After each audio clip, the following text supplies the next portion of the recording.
بسم اللہ الرحمن الرحیم صلی اللہ علیہ وآلہ وسلم۔ تمام دیکھنے اور سننے والوں کی خدمت میں سلام عرض کرتا ہوں۔ سب سے پہلے تو میں اسرائیل کی جانب سے ایران پر حملے کی جتنی بھی پرزور مذمت کرتا ہوں، اور اس کی جتنی بھی مذمت کی جائے کم ہے، کیونکہ ایک ملک کی سوورنٹی کے اوپر بلا کسی وجہ کے، بلا کسی جواز کے، ایک جائز حق کے اوپر حملہ کیا جانا ایک انتہائی قابل افسوس ہے۔ اور اس کے ساتھ ہی اس حملے نے بہت سارے سوالات کھڑے کر دیے ہیں، بہت ساری چیزوں کو ظاہر کیا ہے کہ ایک ملک جو پہلے غزہ کے اوپر معصوم، غزہ کے اندر، فلسطین کے اندر معصوم بچوں کا اور بے گناہ لوگوں کا خون بہاتا ہے پانی کی طرح، اور جو گریٹر اسرائیل کے لیے اپنے گندے ایجنڈے کے لیے پوری دنیا کو جس طریقے سے جنگ کی طرف دھکیل رہا ہے، اور جس طریقے سے جہاں چاہے وہ اٹھ کے حملہ کر دیتا ہے، یہ بات یہ ظاہر کرتی ہے کہ اب دنیا ایک جنگل کا قانون بننے جا رہی ہے۔ یہ دنیا بہت سارے سوالات یہ مسلمان حکمرانوں کے لیے بھی کھڑے ہو چکے ہیں، جن کا ان کو جواب دینا چاہیے۔ یقیناً اسرائیل اس ٹائم اکیلا نہیں کھڑا ہوا، اس کی اتنی ہمت نہیں ہو سکتی کہ وہ اکیلا پوری دنیا کے خلاف کھڑا ہو جائے۔ اس کے ساتھ نہ صرف امریکہ ہے، حالانکہ امریکن عوام ایک میچور عوام ہے، وہ یہ اینٹی وار ہیں،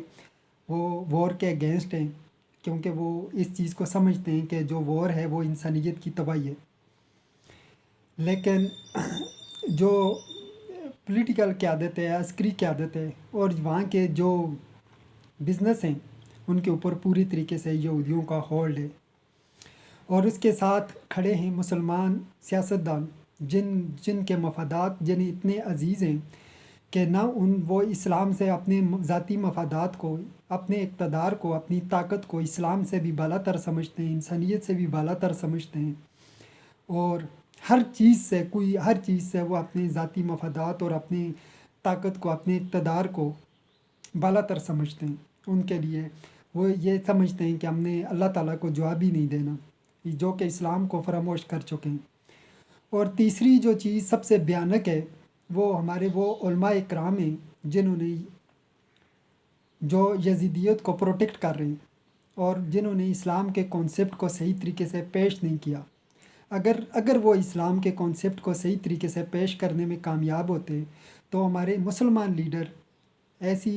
گندی سیاست اپنے عہدے اور اقتدار کے لیے نہ اس طریقے سے نہ گرتی،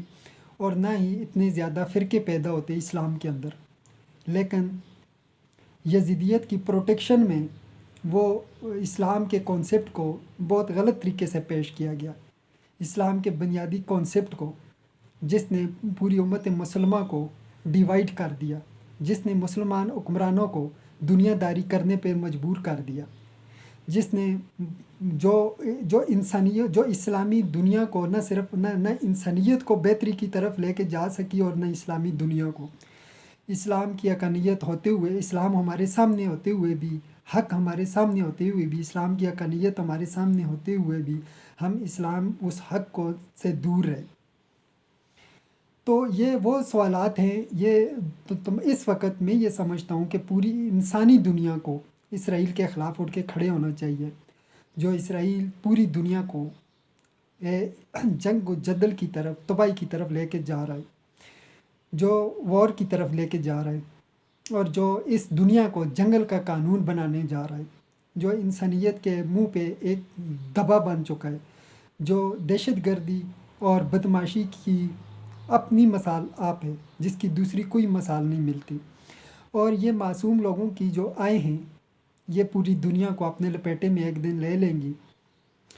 کوئی بھی ظالم حکومت، کوئی بھی ظالم ملک، کوئی بھی ظالم حکمران دیر پا کبھی نہیں ہو سکتا، اس کے بڑے مختصر دن ہوتے ہیں، اور وہ نہ کوئی فرعون، نہ کوئی نمرود، اور نہ ہی کوئی یزید اپنی حکومت دنیا میں قائم کر سکتا ہے۔ یہ تمام جو ظلم اور جبر کی حکومت ہے، ظلم اور جبر کا جو دور ہے، یہ انتہائی مختصر ہوتا ہے۔ اور دوسری بات یہ کہ اس وقت مسلمان حکمرانوں کو انیشیٹو ضرور لینا چاہیے اگر ان میں کے اندر تھوڑا سا بھی ایمان اور غیرت باقی ہے. اگر انسانیت نہیں بھی لیتی ہے، اگر کوئی انسانیت اٹھ کے کھڑی نہیں بھی ہوتی، حالانکہ انسانیت بھی اس کے خلاف کافی حد تک کھڑی ہے، لیکن اس وقت طاقت کا توازن اسرائیل کی طرف ہے، کیونکہ دوسرے تمام جو اقتدار میں ہیں ان لوگوں کو، ان حکومتوں کو اپنے مفادات عزیز ہیں، اس لیے انسانیت ان کے لیے زیادہ معنی نہیں رکھتی. ان کو وہ کیونکہ وہ یہ سمجھتے ہیں اپنے مفادات سے بالا تر، خصوصاً مسلمان حکمران انہیں اپنے اقتدار اور اپنے ذاتی مفادات ہر چیز سے زیادہ عزیز ہے، جو کہ ایک انتہائی افسوسناک اور تکلیف دہ حقیقت ہے، شرمناک حقیقت ہے، جس کی جتنی بھی مذمت کی جائے کم ہے. ہمارے لیے اصل عہدہ اور اقتدار اللہ تعالیٰ کی حقانیت کو قائم کرنا ہے. ہمارے لیے اصل چیز جو ہے وہ اپنی دنیا اور آخرت کو سیو کرنا تھا، لیکن اس کے برعکس ہم دنیا کے پیچھے پڑے ہوئے ہیں، گناہوں میں کے اندر ڈوبے ہوئے ہیں، اپنی نفسیاتی خواہشات اور اپنی ذاتی مفادات کو ہر چیز سے بالا تر سمجھتے ہیں، اور اپنے اختیارات کا ہر انسان غلط استعمال کرتا ہے. کسی کے اختیار میں کوئی چیز بھی ہے تو وہ اپنے اختیار کا غلط استعمال کرتا ہے. یہ صرف حکمرانوں کے لیے نہیں کہہ رہا کہ ان کے پاس عہدہ اور اقتدار ہے اور وہ اس کا غلط استعمال کر رہے ہیں، بلکہ عام انسان بھی ہمارے معاشرے کے اندر جس کے پاس جو بھی اختیار ہے وہ اس کا انتہائی غلط استعمال کرتا ہے. آپ کبھی کسی کو کوئی بھی اختیار دے دیں، کسی بھی چیز کا اختیار دے دیں تو وہ اس کا غلط استعمال کرے گا. ہمیں اپنے اختیار کو صحیح استعمال کرنا چاہیے، اور اسلام کے بنیادی کانسیپٹ کو سمجھنا بہت ضروری ہے اس وقت، جس کے بارے میں بعد میں ایک تفصیل سے ویڈیو بناؤں گا. لیکن اسلام کے کانسیپٹ کو سمجھنا بہت ضروری ہے تاکہ اسلامی دنیا تفرقوں میں بٹنے سے بچ سکے، تاکہ اسلامی مسلمان حکمران دنیا کے ذاتی مفادات اور دنیا کی گندگی سے باہر نکل سکیں اور صحیح اقدامات کر سکیں. اور دوسری چیز، ایران کے بعد پاکستان کا نمبر ہے، کیونکہ ایران واحد ملک ہے جو عوامی انقلاب کے طور پہ، اسلامی انقلاب کے طور پہ ابھرا، اور اس کے بعد پاکستان ہے جو اسلام کے نام پہ مارز وجود میں آیا. اور واحد پاکستان ایسا ملک ہے جو اس وقت اسرائیل کے سامنے کھڑا ہونے کی ہمت اور جرأت رکھتا ہے، طاقت رکھتا ہے، اور جواب دینے کی صلاحیت بھی رکھتا ہے. لیکن کسی ایک ملک کے لیے یہ ناممکن ہے کہ وہ ایک اسرائیل جیسی بڑی طاقت کا مقابلہ کرنے کے لیے یکدم کھڑا ہو جائے اور باقی اسلامی دنیا اس کے پیچھے نہ کھڑی ہو، باقی انسانی دنیا اس کے پیچھے نہ کھڑی ہو. تو یہ بھی ممکن نہیں ہے. لیکن ہمیں انیشیٹو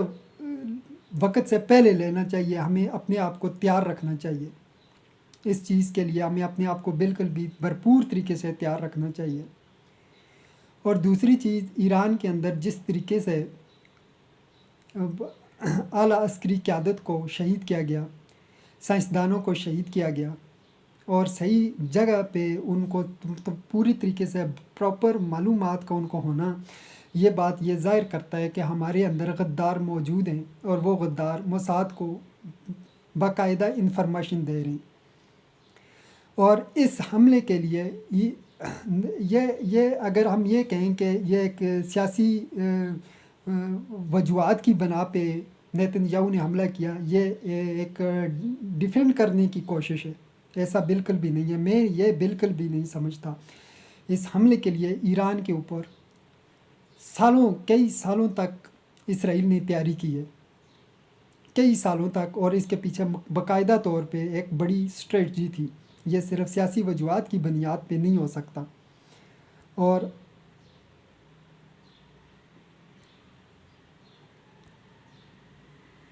یہ صرف ایک سیاسی وجوہات بالکل بھی نہیں ہو سکتی، بلکہ اس کے پیچھے ایک مائنڈ سیٹ ہے اور ایک باقاعدہ طور پہ پلاننگ ہے جو صدیوں سے، سالوں سے یہ اسرائیل ایران کے خلاف کر رہا تھا.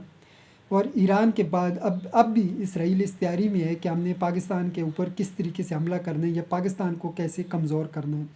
جو کہ ہم پہلے ہی اندرونی طور پہ بہت ساری خرابیوں، برائیوں اور کمزوریوں کا شکار ہیں اور کافی حد تک کمزور ہیں۔ یاد رکھیے گا کہ صرف عسکری قیادت ہی کسی طاقت کا مقابلہ نہیں کرتی، بلکہ اس کی عوام بھی کرتی ہے۔ ہمیں عوام کو بھی وہ شعور دینا ہوتا ہے، عوام کے اندر بھی ان خامیوں اور خرابیوں کا مقابلہ کرنا ہوتا ہے جن کی وجوہات کی بنیاد کے اوپر عوام جو ہے وہ تباہی اور بربادی کا شکار رہتی ہے۔ عوام کے اندر بھی ان خرابیوں کو ختم کرنا ضروری ہے تاکہ عوام بھی اپنی فوج کے ساتھ، اپنی عسکری قیادت کے ساتھ کھڑے ہونے کی ہمت کر سکے، کھڑے ہونے کے قابل ہو سکے۔ لیکن ہم جس طریقے سے اپنے نفسیات کے اندر الجھے ہوئے ہیں، ہم جس طریقے سے اپنی دنیا کے اندر الجھے ہوئے ہیں، ہم جس طریقے سے خرابیوں، برائیوں اور کمزوریوں کا شکار ہیں، مجھے نہیں لگتا کہ ہم بہتر طریقے سے دشمن کا مقابلہ کرنے کی ہمت کر سکتے ہیں۔ لیکن ہمارے اندر الحمدللہ آج بھی وہ چیزیں موجود ہیں جن کی بنیاد پہ ہم یہ کہہ سکتے ہیں کہ وہ ایمانی قوت، وہ ایمانی جذبہ موجود ہے اور وہ انسانیت بھی موجود ہے۔ لیکن ہمارے اندر خرابیاں بہت حد تک گھر کر چکی ہیں۔ ہمیں اس کے خلاف کھڑا ہونا چاہیے، ہمیں اس کے خلاف ورک کرنا چاہیے، ہمیں اس کے خلاف کام کرنا چاہیے، ہمیں اس کے خلاف لوگوں کو مائل کرنا چاہیے تاکہ لوگ ان خرابیوں سے، اس تباہی اور بربادی سے باہر نکل سکیں جنہوں نے ان کی آنکھوں پہ اور ان کے دماغ پہ، ان کی عقل پہ پردہ ڈالا ہوا ہے۔ ہم ان چیزوں سے باہر آ سکیں۔ اور دوسری چیز کہ ہماری سیاسی قیادت جو ہے وہ اعلیٰ اسلامی اقدار سے بہت زیادہ دور ہے۔ ہماری جو سیاسی قیادت ہے وہ نہ صرف اعلیٰ اسلامی اقدار سے دور ہے، بلکہ وہ اپنے مفادات کے پیچھے لگی ہوئی ہے، جو اپنے مفادات اور اپنے عہدے اقتدار کو ہر چیز سے بالا تر سمجھتی ہے۔ ہمیں اس کے متعلق بھی سوچنا چاہیے تاکہ ہمیں اپنی جو سیاسی قیادت ہے اس کو اسلام کا ایک ریئل کانسیپٹ دینے کی ضرورت ہے۔ اور اس میں امید کرتا ہوں کہ جو علماء کرام جو یہ سمجھتے ہیں وہ کردار ادا کر سکتے ہیں۔ لیکن سب سے پہلے انہیں اس چیز سے باہر آنا چاہیے جو فرقہ واریت جو کہ اسلام میں حرام ہے، فرقہ واریت، اور اپنی اس آئیڈیالوجی سے باہر آنا چاہیے، اس یزیدیت سے باہر آنا چاہیے۔ ہمارے علماء کرام کو جو ظلم کو پروٹیکٹ کرتی ہے، یا وہ آئیڈیالوجی جو ظلم کو پروٹیکٹ کرتی ہے، جو انسانیت کے لیے اور جو اسلام کے لیے بہتر نہیں ہے۔ ہم جب تک اس چیز کو سمجھ کے نہیں چلیں گے، ہم نہ اپنے آپ کو بدل سکتے ہیں، نہ ہم دنیا کو بدل سکتے ہیں۔ ہمیں یہ چیز سمجھنی چاہیے اور اس طرف آنا چاہیے، اور ہمیں اپنے معاملات کو درست کرنا چاہیے اور اپنے آپ کو تیار رکھنا چاہیے۔ اور یہ جو جنگل کا قانون پیش کیا جا رہا ہے، جس طریقے سے دنیا کا سب سے بڑا بدمعاش اور سب سے بڑا ایک دہشت گرد ملک بن کے ابھرا ہے اسرائیل، اس کے خلاف ہمیں کھڑا ہونا چاہیے اور ہمیں اپنے آپ کو تیار کرنا چاہیے، جو کہ وہ صدیوں سے اپنے آپ کو تیار کر رہے ہیں۔ اپنی شیطانی جو ان کی شیطانی پلاننگ ہے اس کو دنیا میں متعارف کرانے کے لیے، وہ اپنی شیطانی آئیڈیالوجی کو دنیا کے اوپر قائم کرنے کے لیے